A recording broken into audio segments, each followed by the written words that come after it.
આગળ વાત કરીએ સમાચારોમાં પંચમહાલથી ખબર। પંચમહાલમાં ભારે પવનના કારણે પાવાગઢમાં રોપવે સેવા આજે બંધ રહેશે। 2 દિવસથી સતત પવનથી રોપવે સંચાલકોએ આ મોટો નિર્ણય કર્યો છે। ગઈકાલે પવનના કારણે રોપવે સેવા બંધ કરવાની પરિસ્થિતિ ઊભી થઈ હતી, જો કે આજે પણ એ જ સ્થિતિ છે। યાત્રિકોની સુવિધાને ધ્યાનમાં રાખી આ મોટો નિર્ણય કરવામાં આવ્યો છે। દિવસભર પવન રહેવાની શક્યતાને પગલે રોપવે સેવા આજે પણ બંધ રહેશે। સંવાદદાતા જયેન્દ્ર ભોઈ ફોનલાઈન પર જોડાયા છે। જયેન્દ્ર, આજે રોપવે સેવા બંધ રહેશે, હવે આગળની કયા પ્રકારની સુવિધાઓ લોકોને આપવામાં આવશે?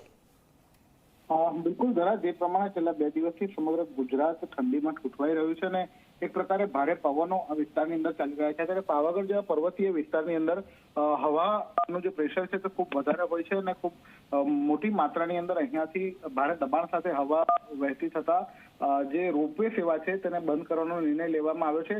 ખાસ કરીને ગઈકાલે પણ રોપવે થોડા કલાકો માટે બંધ કરવામાં આવ્યું હતું, પરમ દિવસે પણ બંધ કરવામાં આવ્યું હતું, પરંતુ જે રોપવેની લાઇનમાં ઉભેલા લોકો છે તે રોપવે બંધ થતા ભારે હાલાકીનો સામનો કરી રહ્યા છે। એટલે રોપવે ઉષા બ્રેકો જે કંપની છે જે રોપવેની સેવા પૂરી પાડી રહી છે પાવાગઢ ખાતે, તે લોકોએ આજરોજ જાહેરાત કરી છે કે આજરોજ ભારે પવનો આખા દિવસ રહેવાની શક્યતાઓને લઈ અને આજરોજ માટે જે રોપવે સેવા છે તે બંધ કરવામાં આવશે।